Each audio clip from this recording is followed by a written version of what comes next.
If you really think about it, how much of you is actually you? Your habits, your reactions, your preferences, the way you think, the way you respond, the way you see yourself. Where did all of that come from? Most people never question this. They assume this is just who I am. But what if that's not true? What if the person you believe yourself to be was built over time, shaped by things you didn't choose, influenced by environments you didn't control, reinforced by patterns you didn't even notice? Think about it. The way you react to stress, the way you deal with discomfort, the things you crave, the things you avoid. Do you really believe you chose all of that consciously? Or did it happen gradually, quietly, automatically? Because the truth is, your brain is constantly learning, absorbing, adapting, and it does this whether you're aware of it or not. Every experience leaves a mark. Every repetition builds a pathway. Every environment shapes your behavior, until eventually, those patterns become you, not because they are you, but because they've been repeated enough times to feel like you. That's how identity is formed, not through intention, but through conditioning. And once something becomes part of your identity, you stop questioning it, you stop analyzing it, you stop seeing it as something that can change. It becomes fixed, permanent, real. But what if it's not? What if the version of yourself you defend is just a collection of patterns? What if your personality is not something you created, but something that was built for you? Because if that's true, then everything changes. Your habits aren't random. Your behavior isn't accidental. Your identity isn't fixed. It's programmed. And the most dangerous part is this: you don't even notice it happening. How programming begins from the moment you're born. Your brain starts recording, not just memories, but patterns, how people speak to you, how they react to you, what they reward, what they reject. Every interaction sends a signal, and your brain listens, because it needs to learn how to navigate the world, so it observes, repeats, adapts. If something gets approval, it keeps it. If something creates rejection, it avoids it. And slowly, without you realizing it, a system begins to form. A system based on feedback, on repetition, on survival. You learn what version of yourself is acceptable and what version is not. So you adjust, not consciously, but automatically. You start to filter yourself, to shape your behavior, to become what works. And over time, that version becomes stronger, more consistent, more automatic, until it feels like your natural state. But it's not. It's learned, built through experience, reinforced over time. And once it's built, your brain protects it, because it believes it's necessary. Necessary for acceptance, for safety, for survival, even if that version of you is limiting, even if it holds you back, even if it doesn't reflect who you truly are. Because your brain doesn't care about authenticity. It cares about stability, and stability comes from repetition, not truth. You repeat what you learned once a pattern is learned.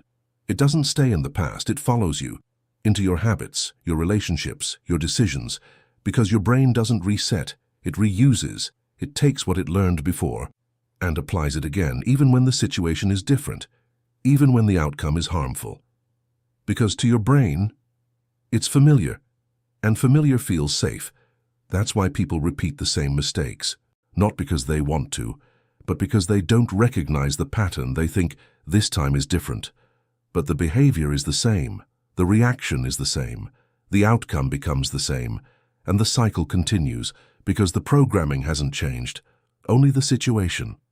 And until you see that, and you'll keep repeating it without understanding why, your identity is a loop.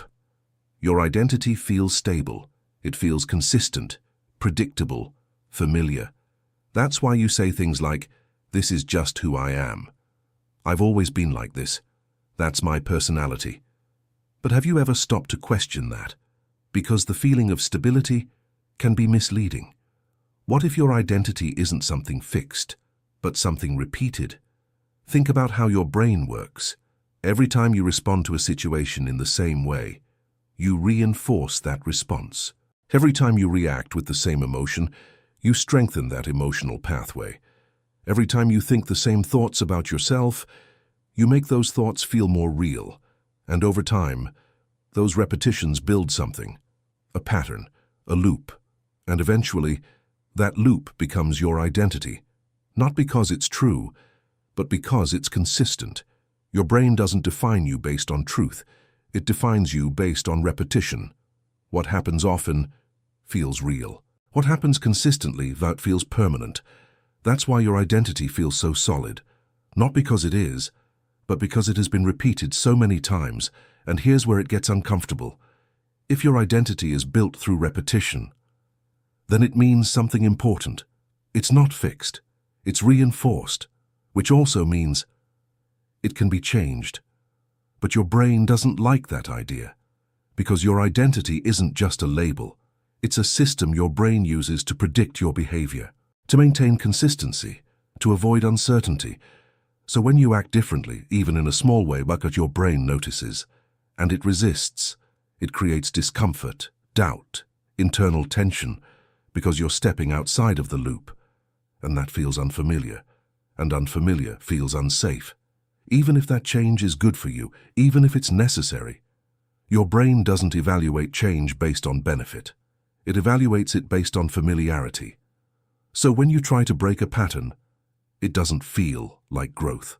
It feels like something is wrong, like you're not being yourself, like you're forcing something unnatural. But that feeling is part of the illusion, because yourself is just the version you've repeated the most. Nothing more, nothing deeper. Just repetition, layered over time.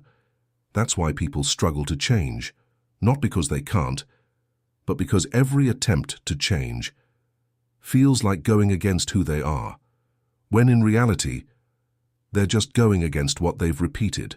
And the longer you've repeated something, the stronger it feels, the more real it becomes, until eventually, you stop questioning it entirely. You stop seeing it as something flexible, something adaptable, something that can evolve. And instead, you defend it, protect it, even when it limits you, even when it keeps you stuck. Because now, it's not just behavior, it's identity. And once something becomes identity, it becomes harder to challenge, harder to change, harder to see clearly. But here's the truth most people never realize. You are not your patterns. You are what repeats them. And once you understand that, you start to see the difference between who you are and what you've been doing. Breaking the program. Breaking a pattern sounds simple. Just stop doing it. Just choose something different. Just change. That's what most people believe. But that's not how it works. Because you're not just changing behavior. You're interrupting a system. A system your brain has spent years building. A system based on repetition, familiarity, and reinforcement. And when you try to break that system, your brain reacts. Not gently, not logically, but instinctively. It creates resistance. Strong resistance. You feel it as cravings, doubt, internal tension, restlessness, that urge to go back, to do what you've always done, even when you don't want to, even when you know it's not good for you, because your brain is trying to restore balance. Not the balance you want, but the balance it knows. That's why breaking patterns feels uncomfortable. It feels unnatural, not because it is, but because it's unfamiliar. And your brain interprets unfamiliar as risk, so it pushes back. It tries to protect the pattern. It tries to pull you back into the loop. And it does this through thoughts, subtle ones, convincing ones. It tells you, this isn't working. You're not like this. Go back to what you know. Just one more time. And those thoughts feel real. They feel like your own reasoning. But they're not. They're the system defending itself. Because every pattern wants to survive. Every loop wants to continue. And you've been feeding this loop for a long time. Which means it's strong, but here's the part that changes everything. Breaking a pattern doesn't mean fighting your brain. It means understanding it, seeing the loop clearly, recognizing when it's happening, not reacting automatically, not following it blindly, just observing it. Because awareness interrupts automation. The moment you notice the pattern, you create space, a small gap, between the trigger and your response.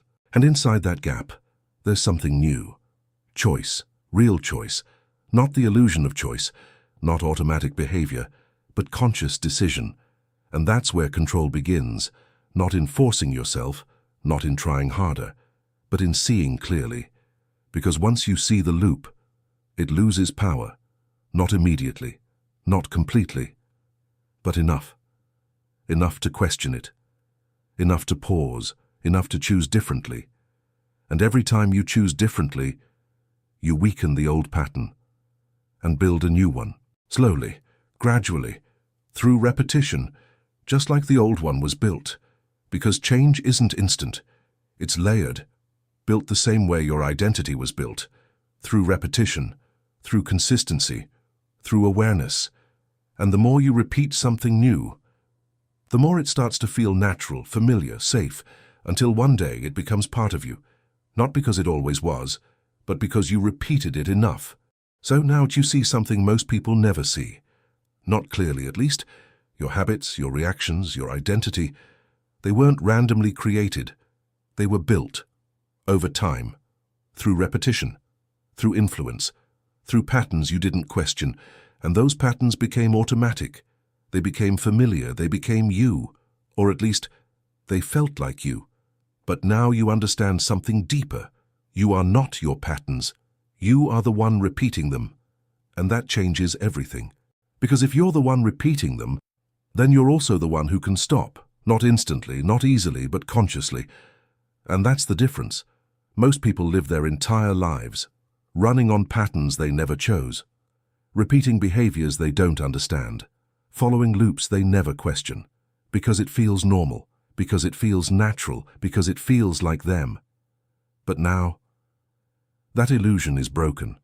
You see the system, you see the loops, you see the patterns, and once you see them, you can't ignore them anymore. You start noticing why you react the way you do, why you return to certain habits, why you feel pulled towards certain behaviors, and instead of just following it, you pause, you question it, you observe it, and in that moment, something changes. Because awareness disrupts automation. It creates distance between you and the pattern. And in that distance, there's possibility, the possibility to act differently, to choose differently, to become something that isn't just repeated, but intentional. And that's where control begins, not in forcing yourself to change, but in understanding what's been controlling you. Because once you understand it, you're no longer inside it, you're observing it.